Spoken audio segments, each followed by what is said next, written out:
We remain steadfast in our commitment in delivering local news that matters.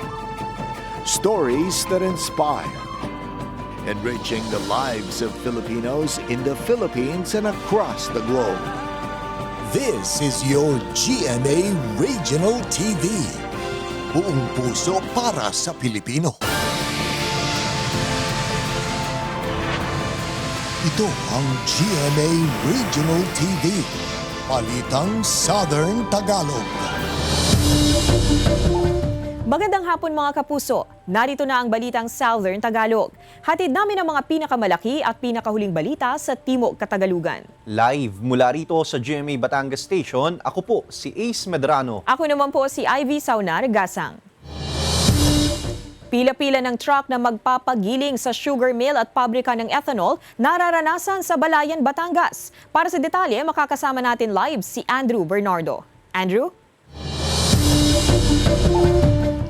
Ivy, ayon sa mga truck driver na nakapila doon sa ethanol company at sugar mill company sa bayan ng Balayan, nung hindi pa daw nagsasarado yung sugar mill sa Nasugbu, maximum of 2 days lamang daw at naipapailo na nila yung karga nilang tubo. Pero ngayon na sarado na yung sugar mill sa Nasugbu, wala na daw kasiguraduhan kung gaano sila katagal pipila doon sa ethanol at sugar mill company sa bayan ng Balayan. Matapos magsara ng isang sugar mill sa bayan ng Nasugbu, Batangas, dagsa ang mga truck na ito na may kargang tubo sa isang sugar mill sa bayan ng Balayan kaninang umaga. Ang truck driver na si Marvin, na galing Panlian, 3 araw na raw nakapila. Matagal na gawa ng sira. Kung hindi naman nasisira, siguro na hindi kami magtatagal ng ganito. Hihintayin mo namin yung gawa niyan. Sarili po. Ang 11 truck na ito na puno rin ng tubo, magdamag ng nakatenga sa bakanting lote sa gilid ng highway sa barangay Himalas. Nakapila sila sa ethanol company sa bayan. Pila ho ang truck sa dami eh. Pila ho ang truck sa dami kaya ho natatagalan bago mailo. Walang kasiguraduhan. Wala pa akong kasiguraduhan. Talagang mag-aantay ho ng pila rin ho kami sa dito sa pabrika eh. Sabi ng empleyado ng kumpanya, mahigit 300 truck ang nakapila sa pabrika. Kaya sigurado raw na matatagalan pa bago maisa lang ang mga tubong nasa truck ni Freddy. Lalo't 6 na truck ng tubo ang nagigiling kada isang oras. Nako, baka 1 linggo pa, gawa ho pagka mabagal ang ilo eh. Hindi ho ganong kabilisan. Dahil po 40 sa isang... Bali 40 sa isang araw. 40 trucks ang suma ko lang sa suma ko lang. Ang truck driver na si Francisco, problemado. Dahil atrasado kami sa biyahe, sariling gastos namin. Hindi kayo may-ari ng tubo? Hindi, driver lang kami, hindi rin kami may-ari ng truck. Bukod sa gastusin, inaalala rin nila na bumaba ang kalidad ng mga kargang tubo. Ay, siyempre malaki ding apekto eh. Siyempre mainit. Siyempre malaking apekto rin yan. Ano epekto niya sa tubo? Natutuyo. May panawagan naman ng lokal na pamahalaan ng Nasugbu sa mga direktang apektado ng pagsasara ng sugar mill sa Nasugbu. Huwag tayong masisiraan na loob na ito'y inabot natin ay parang nawala ng lahat. Kailangan lalo tayong magsumikap. Sinisika pa rin ng GMA Regional TV, Balitang Southern Tagalog na makuhanan ng pahayag ang pamunuan ng nagsarang sugar mill sa bayan ng Nasugbu.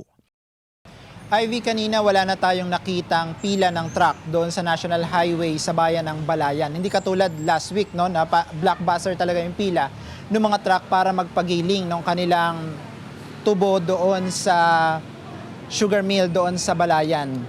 Bagamat wala tayong datos, Ivy, kung ilan yung nakapila ngayon doon sa sugar mill sa Balayan, sabi ng mga truck driver doon, mas marami daw ito doon sa more than 300 na nakapila doon sa ethanol company. Ivy.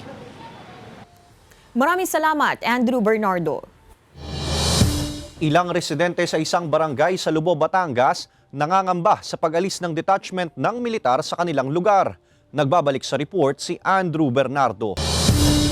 Dating kapitan at founder ng Citizen Armed Force Geographical Unit o CAFGU sa Barangay Haybanga, Lubao, Batangas, ang 82 anyos na si Apolonio Mendoza. Sa 8 dekada, nasubaybayan niya raw ang halos lahat ng pangyayari sa kanilang barangay. Isa na ang pamamalagi ng umano'y rebelding grupong NPA sa kanilang lugar. Pero nagbago raw ito nang magkaroon ng detachment ang militar sa kanilang lugar 30 taon na ang nakakaraan. Kaya naman, nababahala siya nang mabalita ang malapit na itong alisin sa kanilang barangay. Baka dito may sumulpot ng mga MPA, ng mga aming, at saka yan, pag bumalik dito yung mga aakit, yung katulad ko, na ako'y matandang yaang konsyahal at pangulo, ay ako ho ang kauna-unahan kukunin ng IPIDA. Ito rin ang pangamba ng kapitan ng barangay, lalo't may naiulat na engkwentro sa pagitan ng militar at umano'y rebeldeng grupo sa kabundukang sakop nila noong Lunes ng hapon. Dito kumbaga meron kami diyang high school, tapos yung mga pamumuhay ng mga tao ay magiging ma-alarma sila dahil lang simple sila naghahanap buhay sa mga bundok. Di simple baka nila sila makapunta doon. Nagpasa na umano sila ng resolusyon sa lokal na pamahalaan ng Lubo na humihiling na sana'y manatili ang detachment ng militar sa kanilang barangay. Dodoblehin pa natin ang pag-iingat at ang ating pagmamatyag sa ating lalo na sa ating mga barangay. Kinukuhanan pa ng GMA Regional TV Balitang Southern Tagalog ng pahayag ang alkalde ng Lubo. Samantala, sa naging panayam ng news team kay Lieutenant Colonel Ernesto Tenesa, pinuno ng 59th Infantry Battalion, bagamat hindi nito sinabi ang eksaktong lokasyon ng lilipatan ng kampo ng militar, mas makabubuti umano ito para sa mga residente ng Lubo at buong lalawigan. Pero kailangan kasi natin talagang i-move yan para mas lalo pong mahirapan po yung MPA dyan. At hindi sila makalapit sa mga kababayan natin. So ilipat lang po natin para po lalo silang masukol. Matulungan din natin yung mga kababayan natin na nangailangan ng ating tulong. Sabi pa ni Tenesa, patuloy ang pagtugis nila sa rebeldeng grupo. Panawagan nila sa publiko, ipagpatuloy ang pakikipagtulungan sa kanila upang tuluyang masugpo ang suliranin sa mga umano'y rebeldeng grupo. Kasama si J.R. Manjares, Andrew Bernardo. Balitang Southern Tagalog. Gasoline boy pinagbubugbog ng kanyang katrabaho sa Lipa City, Batangas. Sospek nagalit umano dahil pinakain ng sili ng biktima ang alaga nitong pusa. Alamin yan sa report ni Paul Hernandez. Nagsisisi ang 26 anyos sa si Reynan Ganatise na nakakulong ngayon sa Lipa City Police Station sa ginawa niya umunong pambubugbog sa kasamahan sa trabaho sa gasolinahan sa Lipa City, Batangas. Ayon sa pulisya, ugat ng panununtok niya sa biktimang si Zairen ay nang pakainin umano nito ng sili ang alagang pusa ni Reynan. Ako'y naasar na po sa kanya, hindi ko po naano sa kanyang, hindi na po ako nakapag-ano ng timpe. Talagang ako'y naawa na rin po sa aking pusa. Kaya yun po, napagdali ko na rin. No. Isinubo ito sa pusa, no? Isinubo sa pusa yung mismong sili. Isinumbong daw ng katrabaho nila ang ginawang pagpapakain umano ng biktima ng sili sa pusa. Bago pa lang daw inaalagaan ni Reyna ng pusa, iniwan niya raw ito sa barracks nila. Pinuntahan daw ng sospek ang biktima malapit sa bahay nito, saka sila nagpambuno. At pagdating doon, di umano, wala nang usap-usap, bigla sila nagsuntukan. At nakatamo ng injuries itong ating victim. Sugat sa ulo at mukha ang tinamo ni Zairen. Nakalabas na raw ito sa paggamutan. Aminado naman ng sospek sa ginawang pambubugbog na nahaharap sa reklamong physical injuries. Gusto raw niya ngayong magkaareglo sila ng katrabaho. Sa nagawa ko po ay pasensya na po talaga. Ay nagdilim na rin po ang aking paningin. Sana'y mapatawad na. Sinusubukan pang mahinga ng pahayag ng GMA Regional TV Balitang Southern Tagalog ang biktima sa panununtok ng sospek. Kasama si Kel Ravaca, Paul Hernandez. Balitang Southern Tagalog. Naitatalang pagyanig sa Bulkang Taal bumaba na base sa monitoring ng Taal Volcano Observatory. Ang detalye sa report ni Andrew Bernardo. Sa pinakahuling datos na inilabas ng DOST PHIVOLCS na itala ang nasa 16 na volcanic tremors o pagyanig sa Bulkang Taal. Tumagal ito ng 2 hanggang 6 na minuto. Ayon sa Taal Volcano Observatory, ito ang pinakakakaunting pagyanig na naitala sa bulkan ngayong 2023. Matatandaang pumapalo sa mahigit 100 volcanic tremors ang naitala ng ahensya sa magkakasunod na araw. So good sign kung magtuloy-tuloy po siya. Pero yun nga po, may mga instances kasi sa ibang bulkan na biglang bumababa. And that's yung anomalous po yun. So far, let's hope naman po na siya, magtuloy-tuloy na. Ayon sa Taal Volcano Observatory, dapat umanong ikabahala ang pagyanig na naitatala sa Taal Volcano. Pero ang direktang apektado lamang daw nito ay ang Taal Volcano Island. Siyempre, siya, usually nag-precede yan ng mga abnormal activity like yung phreatomagmatic burst sa Taal. Hindi naman umano dapat maging kampante ang publiko sa mahinang aktibidad na naitala sa bulkan. Dapat pa rin daw iwasan ang pagpunta sa Taal Volcano Island, bagay na mahigpit ding ipinatutupad ng iba't ibang lokal na pamahalaan na nakakasakop dito. Alam naman natin ano yung lugar. So far, pagkakaalam natin, pinagbabawalan ng local government units. O yun pa rin naman po, kasi nakataas pa rin po ang alert level 1. Samantala, bagamat kakaunti ang pagyanig na naitala sa bulkan, umabot naman sa 6,298 na tonelada ang lumabas na sulfur dioxide sa crater ng bulkan at mahinang pagsingaw na may 300 metrong taas na napadpad sa gawing timog kanluran. Kasama si J.R. Manjares, Andrew Bernardo. Balitang Southern Tagalog. Bagong kasal sa Batangas City, ginawang abay sa kasal ang mga alagang aso. Silipin yan sa report ni Paul Hernandez. Hindi na nga lang sila basta bantay sa bahay. Dahil ang mga asong yan, umeeksena na rin sa kasal. Aba, ginawa lang naman silang mga abay. Cute na naglakad ang mga alagang aso ng fur parents na sina RG at Dian. May sukbit pang basket at ring pillow while walking down the aisle.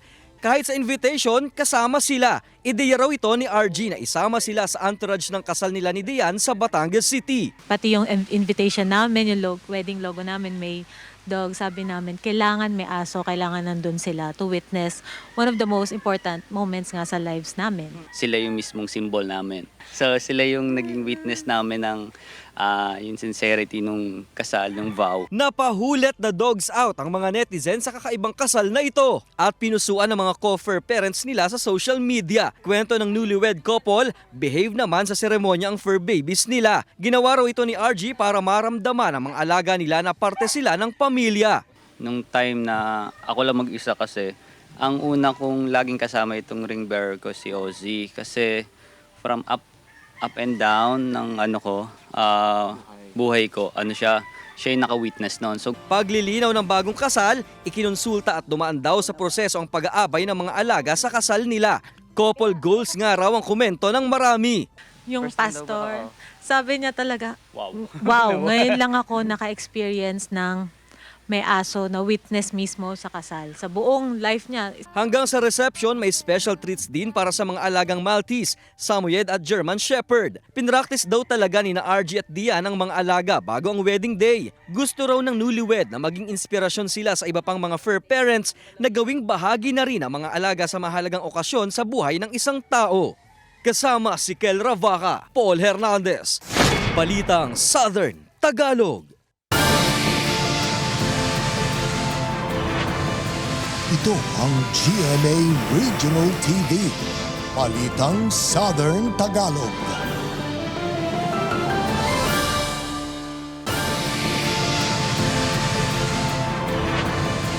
Ito ang GMA Regional TV. Balitang Southern Tagalog.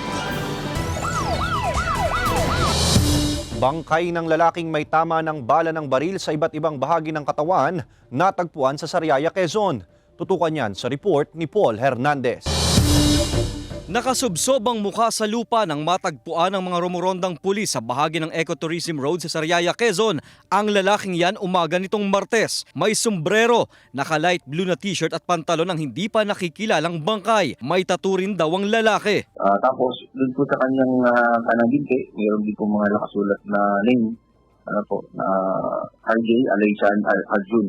Kayong Manggi, nasa 40 hanggang 45 ang tinatayang edad at 5'5" ang taas nito. Nakakita rin daw ng dalawang sachet ng hinihinalang iligal na droga sa katawan ng lalaki. Meron itong tama ng bala ng baril sa iba't ibang bahagi ng katawan. Wala pong tali yung kamay, wala rin pong anumang bandage or mask or anumang tingin na nakalagay sa kanyang ulo.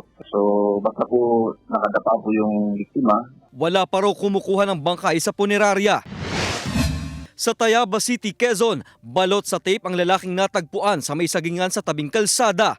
Nakaitim na t-shirt at white shorts ang bangkay. May tama ng bala sa ulo ang lalaki. Nakita raw ang bangkay ng isang residente. Siya po ay bystander, iiwi po sana. Nakita po niya na may nakatapo na tao daw, may nakita siyang tao na may tape. So agad po niya inireport sa barangay Canod po. Sa follow-up investigation ng pulisya, napag-alamang taga Lucena City ang bangkay. Positibo na rin kinilala ng mga kaanak ng lalaki bilang si Louie De Vera. Ayon sa pulisya, may dati na raw kaso ang biktima na may kaugnayan sa droga. Nakasuhan po siya ng dalawa noong August 2020 at saka 2016. Isinasagawa na rin ng pulisyang investigasyon para malaman ang nasa likod ng krimen. Sinisikap hinga ng pahayag ng GMA Regional TV Balitang Southern Tagalog ang pamilya ng biktima. Paul Hernandez, Balitang Southern Tagalog. 10 kalalakihan arestado ng maaktuhang nagsasabong sa Santo Tomas City, Batangas. Tutukan yan sa report ni Denise Abante. Arestado ang 10 kalalakihan matapos maaktuhang nagsasabong sa likod ng isang bahay sa Barangay San Pablo, Santo Tomas City, Batangas. Ayon sa pulisya, mula pa sa iba't ibang lugar ang mga nahuli. Ang ilan, mga construction worker at residente rin sa nasabing lugar. Itong cockfighting na ito kasi is na-monitor na natin nung mga previous days. Then nagkaroon ng mga changes, kumbaga para hindi sila matrace. Then itong huli na tumbok ng ating mga operatiba yung kanilang paglalabanan ng mga manok. Narecover naman sa mga nahuling sospek ang 3 panabong na manok, mga pera at ilang gamit sa tupada. Sa panayam ng GMA Regional TV Balitang Southern Tagalog sa ilang mga nahuli, sinabi nilang nadamay lang sila sa takbuhan at hindi talaga sila nagsasabong. Napadaan lang ako sa sabungan.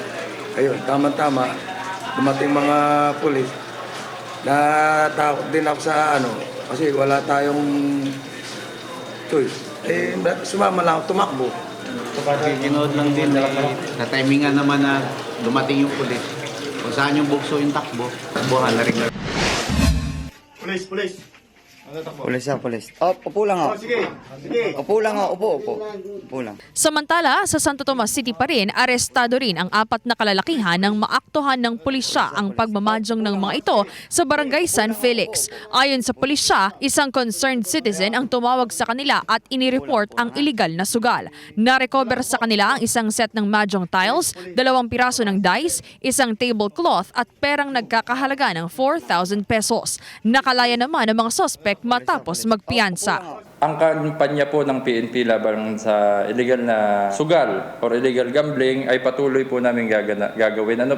Na mahigpit po itong pinag-uutos ng ating mga namumuno. Mahigpit din naman po namin ito ipatutupad sa aming nasasakupan. Samantala, ayon sa Santo Tomas City Police, nasa mahigit 20 kaso na ng illegal gambling ang naitala sa lungsod ngayong taon. Kabilang sa mga ito ang bookies, card game, mahjong at tupada. Paulit-ulit din ang kanilang paalala sa publiko na iwasan na ang ganitong mga illegal na gawain.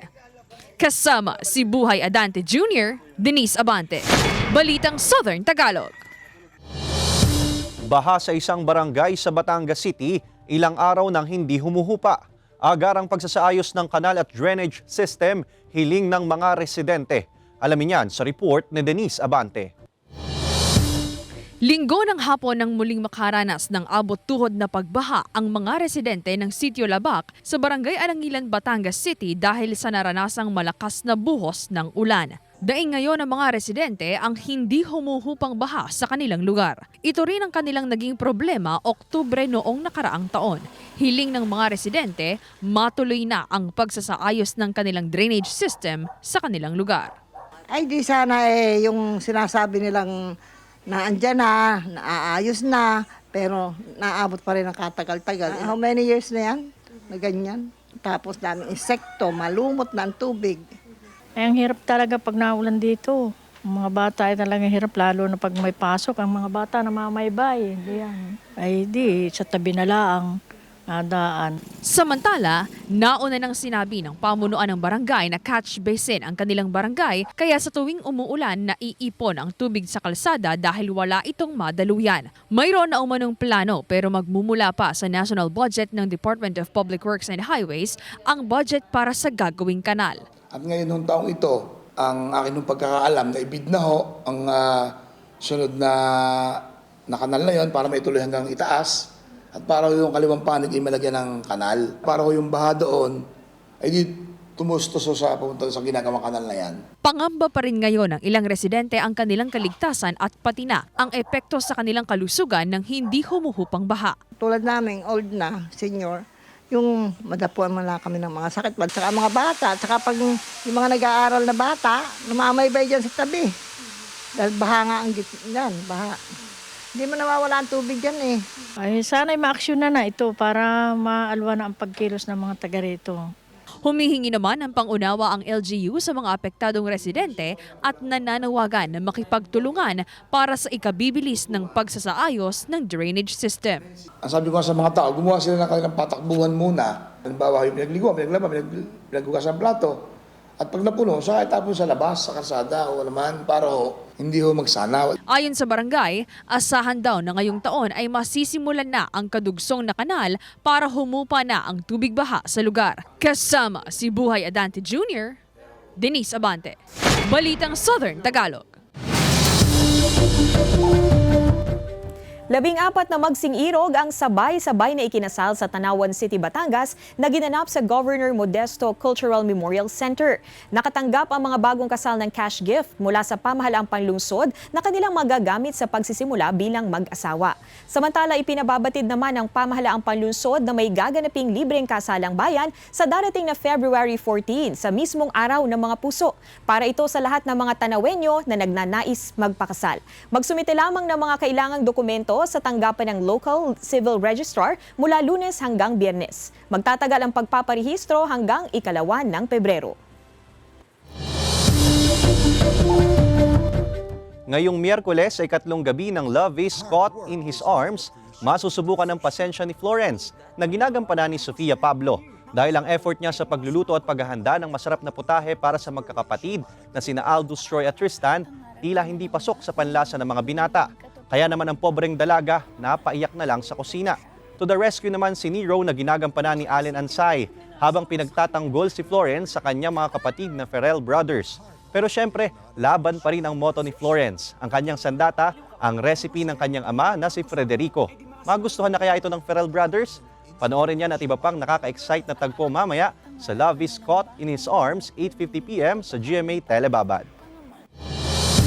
Sama-samang nakiisa ang iba't ibang kawani ng gobyerno, organisasyon at mga residente sa isinagawang Blood Olympics sa Lipa City, Batangas. Pinangunahan ang aktibidad ng City Health Office, katuwang ang pamahalaang panlungsod ng Lipa. Layon daw nitong makakalap ng 500 bag na donasyong dugo upang masiguro ang pagpapatuloy ng programang maghahatid ng pansagip buhay para sa mga nangangailangang Batanggenyo. Samantala, ayon naman si LGU, ang nasabing aktibidad ay bahagi rin daw ng pagdiriwang ng kapiyastahan ng lungsod sa darating na ika-20 ng Enero.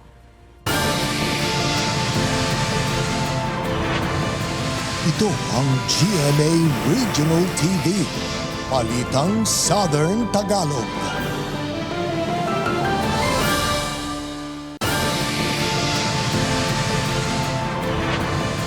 Ito ang GMA Regional TV, Balitang Southern Tagalog. Isa patay, isa sugatan sa salpukan ng motorsiklo sa Mataas na Kahoy, Batangas. Nasawing rider, mabilis ang patakbo at walang suot na helmet ayon sa pulisya. Tutukan yan sa report ni Denise Abante. Dead on the spot ang 26 anyos na rider matapos sumalpok sa kasalubong ng motorsiklo habang binabagtas ang pakurbang bahagi ng kalsada sa Barangay Santol, Mataas na Kahoy, Batangas. Kinilala ang nasawing rider na si Rich Alwin Tipan, residente ng Barangay ng Kaan sa nasabing bayan. Ayon sa pulisya, mabilis ang naging patakbo ni Tipan na naging sanhi ng salpukan. Sa sobrang bilis, kinain itong vehicle 1 ni Rich Alwin yung kabilang daan na Kasalukuyang tinatahak din naman ni Isagani Orense. Na overshoot, hindi na siya hindi niya na nakontrol. Nabangga niya ngayon tong si Vehicle 2. After mabangga, tumalsik siya, then tumama yung ulo niya sa may gutter. Ang construction worker na si Mang Ramon na nagpapahinga sa kanyang tinutuloyang barracks, narinig daw ang malakas na sigaw na humihingi ng tulong. Bumangon ako, tinignan ko. Ngayon, may nakandose ng isa dyan. Yung isa naman na kasalubong niya, doon nakaupo sa kabilang kalsada. Samantala, nakaburol na ang mga labi ng biktima sa kanilang bahay. Tumanggi namang magbigay ng pahayag ang pamilya ng nasawing rider, pati na rin ang SK chairman na nakasalpukan nito na ayon sa kanyang kaanak, magkakaroon na raw sila ng pag-uusap ukol sa nangyaring insidente. Pag po tayong magmamaneho, lalo na kung nakainom, magsuot po tayo ng protective gear, lalo na helmet para po maprotektahan ang ulo natin. Kasama si Buhay Adante Jr., Denise Abante. Balitang Southern Tagalog. 6 na katao natimbog sa magkahiwalay na buy-bust operation ng pulisya sa Laguna at Batangas. Ilang pakete ng hinihinalang shabu at marijuana na kumpiska sa mga sospek. Tutukan yan sa report ni Mark Lavaro. 4 na drug suspects ang nalambat ng mga otoridad sa loob ng pinaniniwalaang drug den sa Salagubang Street, Purok 4, Barangay Palingon, Calamba City, Laguna. Sa isinagawang operasyon, nakuha sa mga sospek ang hindi bababa sa 10 gramo ng hinihinalang shabu na nagkakahalaga umano ng 69,000 pesos. Nakakulong na ang mga nahuling sospek na nahaharap sa kaukulang kaso.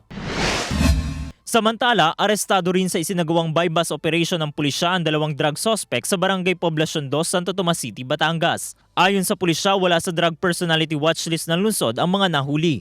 Nakuha sa kanila ang 2 pirasong plastic sachet na naglalaman ng marijuana na aabot ang timbang sa higit 2.5 gramo na nagkakahalaga ng 3,000 pesos. Nasa kustodiya na ng Santo Tomas City Police Station ang mga nahuling sospek at nahaharap sa kasong paglabag sa Comprehensive Dangerous Drugs Act of 2002. Hinihingan pa ng pahayag ng GMA Regional TV Balitang Southern Tagalog ang mga nahuling sospek. Mark Lavaro, Balitang Southern Tagalog. Wala nang binabantayang low-pressure area ang Pag-asa sa loob ng Philippine Area of Responsibility. Ayon sa ahensya, shear line o ang pagsasalubong ng hanging amihan at easterlies ang nakaapekto ngayon sa eastern section ng Southern Luzon at Visayas. Samantala, dahil pa rin sa amihan, magiging maalon ngayon at delikado sa maliliit na sasakyang pandagat ang pumalaot sa mga dagat na sakop ng ilang baybayin ng Quezon Province. Sa mga susunod na oras, asahan ng pag-ulan sa malaking bahagi ng Southern Luzon, Visayas at Mindanao. Ilang lugar sa Oriental Mindoro binaha dahil sa mga naranasang pag-ulan. Level ng tubig sa mga ilog sa Oriental Mindoro patuloy na binabantayan ng PDRRMO. Tutukan yan sa report ni Denise Abante. Dahil sa naranasang pag-uulan sa Oriental Mindoro dulot ng low pressure area at amihan, muling binaha ang ilang mga bayan sa probinsya. Ayon sa Provincial Disaster Risk Reduction and Management Office, nakaranas ng pagbaha ang mga bayan ng Nauhan, Victoria at Baco. Suspendido rin ang klase sa lahat ng antas ng bayan ng Baco ayon sa Municipal Disaster Risk Reduction Management Office. Sa videong ito na pinadala ng Nauhan MDRRMO sa GMA Regional TV Balitang Southern Tagalog, nagmistulang dagat ang ilang palayan sa lugar. Sa tulong naman ng ilang rescue dump truck at ilan pang sasakyan, isinakay ang mga residenteng tumatawid sa kabilang bahagi ng kalsada. Kabilang narito ang mga estudyanteng papasok sa paaralan na hindi makatawid dahil sa abot bewang na baha sa bahagi ng Barangay Andres Ilagan sa bayan ng Nauhan. Kaya po yan ay may pagbaha dahil po doon sa nabutas na earth dike po, doon pa rin po sa may barangay ng Victoria. Yan pong sa may mag-asawang tubig po. Ayon pa sa PDRRMO, patuloy ang isinasagawang pagbabantay sa level ng tubig sa mga ilog sa Oriental Mindoro, lalo na ang mag-asawang Tubig River na nasa critical level pa rin. Umapaw na rin daw ang ilang ilog na dahilan ng pagbaha sa ilang lugar sa bayan. Wala pang naitatala ang otoridad na inilikas na residente pero patuloy nilang pinaaalalahanan ang mga nakatira sa mga binahang lugar na mag-ingat at maging alerto. So asahan po natin yung spill po ng ating mga river.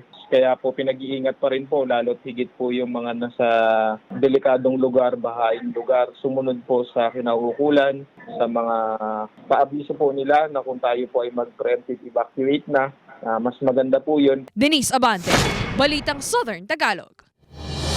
Year of the Rabbit, taon para sa pagmamahal ayon sa isang feng shui expert sa Camarines Norte. Paglago ng ekonomiya sa probinsya sa pagsisimula ng Year of the Water Rabbit, asahan umano. Narito ang report ni Dayan Lucaliano. Rapid improvement sa ekonomiya ng Camarines Norte para ngayong taong 2023. Ito ang prediksyon ng isang feng shui expert mula sa Camarines Sur para sa bayan ng Daet sa Year of the Water Rabbit. Magiging napakaganda ng flow ng negosyo rito. Ang mga bagay na negosyo ay people's necessity and services. Gaya ng delivery, gaya ng beauty product, gaya din ng mga online selling, at gaya ng mga food processing and restaurant. Ang taong 2023 raw ay magiging maganda para sa mga nagnanais na pumasok sa relasyon kung saan malaki ang tsansa na maging panghabang buhay at mauwi sa kasalan. Pagkakataon din daw ito na magsimula ng negosyo. Makatutulong din daw ang pagdaloy ng swerte kung maayos ang bentilasyon at maliwalas ang mga bahay. Ito raw ay mainam na pampaalis ng bad energy. Maging ang tamang posisyon ng mga higaan o kama, may kinalaman umano para mahila ang anumang kamalasan. Nasa tao na lang din yun kung maniniwala sila, pero para sa akin, naniniwala ako kasi sabi nga nila, tayo pa rin ang gagawa ng kapalaran natin. Sila ay gabay, pero mas maigi yung meron tayong sinusunod na, yung parang pathway natin sa kung anong magiging outcome natin sa buhay this year. Dayan Loceliano, Balitang Southern Tagalog. Mga kapuso, sa tumitinding eksena sa Maria Clara at Ibarra ngayong Miyerkules ng gabi, buo na nga kaya ang desisyon ni Maria Clara para pumasok sa kumbento? Tuluyan na nga rin bang ibubunyag ni Padre Salvi kay Tiago ang pinakatago-tagong sekreto ni Padre Damaso na siya ang tunay na ama ni Maria Clara? Habang si Clay, patuloy pa rin ang paghahanap kay Ibarra. Mababago nga ba ni Clay ang kapalaran ng mga karakter sa nobela? Huwag palampasin ang mga kabang-abang na eksena sa Maria Clara at Ibarra, #MCI Kumbento o Kamatayan sa GMA Telebabad at Kapuso Stream sa gmanetwork.com/Kapuso Stream.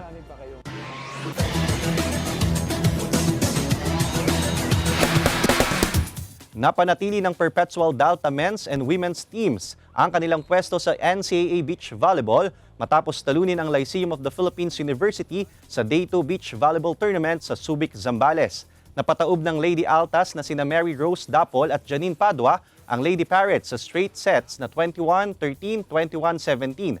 Habang tinalo naman ng duo na sina Louie Ramirez at Jefferson Marapok ang Pirates sa score na 21-8 at 21-15.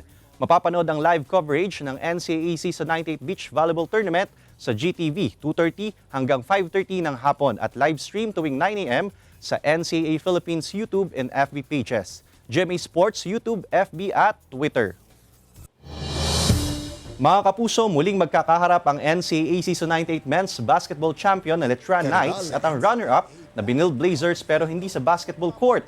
Ang kanilang rematch gaganapin mamaya sa Family Feud. Pangungunahan ni na mythical member na si King Caralipio, Finals MVP Luis Sangalang. Kasama sina Tommy Olivario at Kurt Rayson ang Team Letran. Habang si Benil Blazers naman sasabak ang team captain na si JC Cullar, Robin Naive, Jimboy Pasturan at Chris Flores. Makuha na kaya ng Benil Blazers ang kanilang inaasam na pagkapanalo o hanggang sa sagutan ay maituloy ng Letran Knights ang kanilang winning streak? Huwag palampasin ang muling bakbakan ng Letran Knights at Benil Blazers mamaya na yan sa Family Feud, 5:40 ng hapon sa GMA Network. Samantala, mapapanood nyo po ang episode na ito at iba pang pinakahuling lokal na balita sa official website ng GMA Regional TV, www.gmaregionaltv.com. Pwede rin kayong bumisita sa aming official YouTube channel, GMA Regional TV, at i-click ang subscribe button para sa pinakamaiinit na balita mula sa rehiyon. Dahil sa GMA Regional TV, local news matters. At yan ang mga pinakamalaki at pinakahuling balita sa Timog Katagalugan. Maraming salamat sa pagsama sa amin, pati na mga kapuso sa ibang bansa na tumutok sa mga balita sa rehiyon. Kami ang GMA Regional TV, Balitang Southern Tagalog. Maninilbihan ng buong puso para sa Pilipino.